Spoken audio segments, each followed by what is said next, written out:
آج جس ٹاپک پر بات کرنا چاہتا ہوں وہ ہے عشاء ربانی۔ عشاء ربانی کیا ہے؟ جب ہم عشاء کی بات کرتے ہیں تو اس سے مراد شام کے ہیں اور ربانی کا مطلب استاد کے ہیں۔ جب ہم عشاء ربانی کہتے ہیں تو اس سے مراد جو ہے استاد کے ساتھ شام کا کھانا۔ یسوع مسیح کا رات کو شاگردوں کے ساتھ آخری کھانا جو ہے وہ لارڈز سپر یا عشاء ربانی کہلاتا ہے۔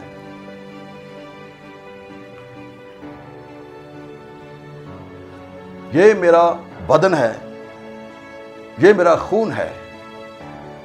متی 26واں باب اس کی 26ویں آیت سے لے کر 28ویں آیت تک جب ہم مطالعہ کریں تو ہمیں پتہ چلتا ہے، اور جب تھوڑی سی اس کی بیک گراؤنڈ میں جائیں، عید فصح پر برہ ذبح کیا جاتا اور کھایا جاتا تھا۔ یسوع نے روٹی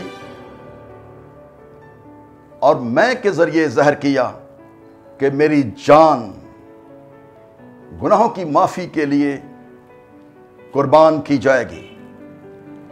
یہ قربانی خدا اور اس کے لوگوں کے درمیان نئے عہد کی بنیاد ہوگی۔ مسیح خداوند عشاء سے یہ رسم ادا کرتے ہیں۔ روٹی کا توڑا جانا اس کے بدن کی یاد دلاتا ہے جو مصلوب کیا گیا۔ میں ظاہر کرتی ہے کہ اس کا خون جو صلیب پر بہا۔ عشاء ربانی اس کے منانے کا عمد ثانی تک مسلسل حکم دیا گیا تاکہ یاد رہے کہ مسیح خداوند نے ہمارے لیے اپنی جان صلیب پر دے دی۔ یہ دیدنی یادگار ہے۔ عشاء ربانی جو ہے یہ دیدنی یادگار ہے تاکہ ہمیں احساس ہو کہ زمین پر اس کی قربانی ہمارے لیے ہوئی تھی۔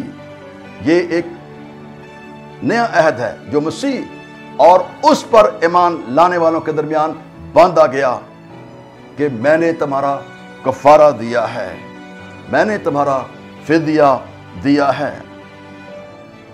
عشاء ربانی وہ پاک سیکرمنٹ ہے جس کا تقرر، جس کو مقرر خود خداوند یسوع مسیح نے کیا، جس کا ذکر متی کی انجیل 26ویں باب کی 26ویں آیت سے 28ویں آیت تک، مرکز کی انجیل 14واں باب 22ویں آیت سے 24ویں آیت تک، لوکا کی انجیل 22ویں باب 17ویں آیت سے 20ویں آیت تک، اور پہلا کرنتھیوں 11واں باب اس کی 20ویں آیت سے لے کر 26ویں آیت تک ہمیں ملتا ہے۔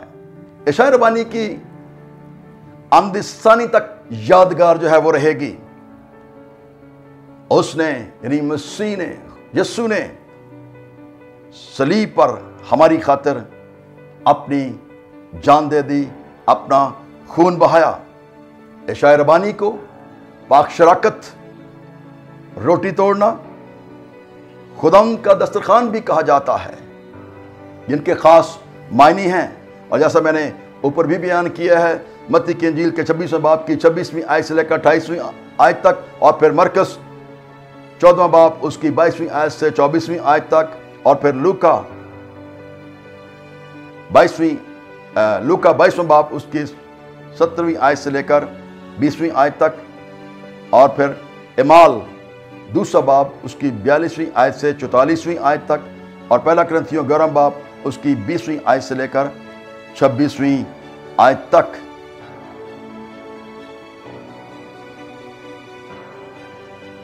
عشاء ربانی یاد رکھیں، ایک ہونے، پاک ہونے، خداوند کی بادشاہی میں کھانا کھانے اور اس کی آمد ثانی میں شریک ہونے اور مسیح کے ساتھ ہونے کی علامت ہے. عشائے ربانی مسیح کی دائمی یادگار ہے کہ جب تک وہ پھر نہ آئے اور فسح کی حتمی تکمیل ہے. آئیے ہم عشائے ربانی نہ لینے والوں کے تعلق سے بھی کچھ کلام مقدس کی روشنی میں دیکھیں.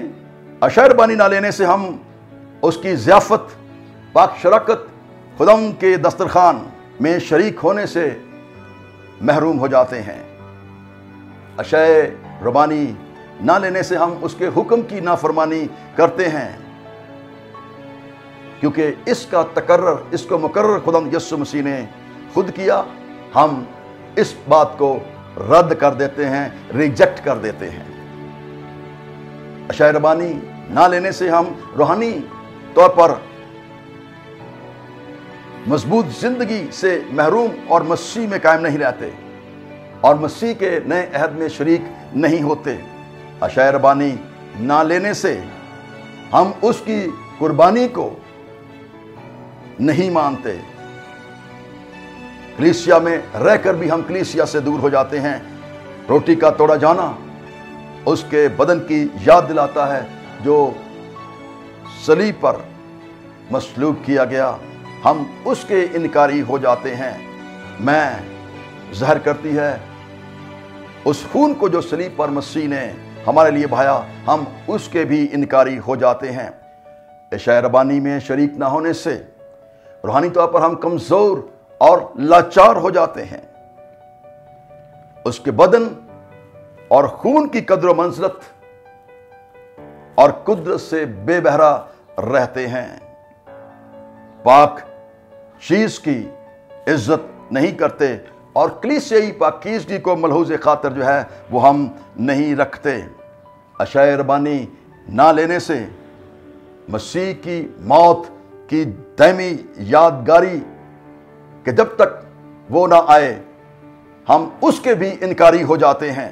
عشائے ربانی نہ لینے سے ہم اس بات کے بھی انکاری ہو جاتے ہیں کہ خداوند یسوع مسیح نے میرے گناہوں کے لیے، آپ سب کے گناہوں کے لیے اپنی جان صلیب پر دے دی اور اس بھید کو ہم نہیں سمجھتے.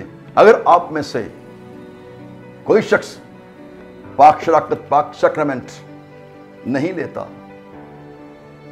تو آئیے عہد کریں کہ ہم یسوع مسیح کے بدن اور خون میں شریک ہوں گے تاکہ ہم اس میں قائم رہیں. اور جیسے میں نے بیان کیا کہ یہ وہ سیکرمنٹ ہے جس کو خداوند یسوع مسیح نے خود مقرر کیا جب تک وہ نہ آئے. God bless you.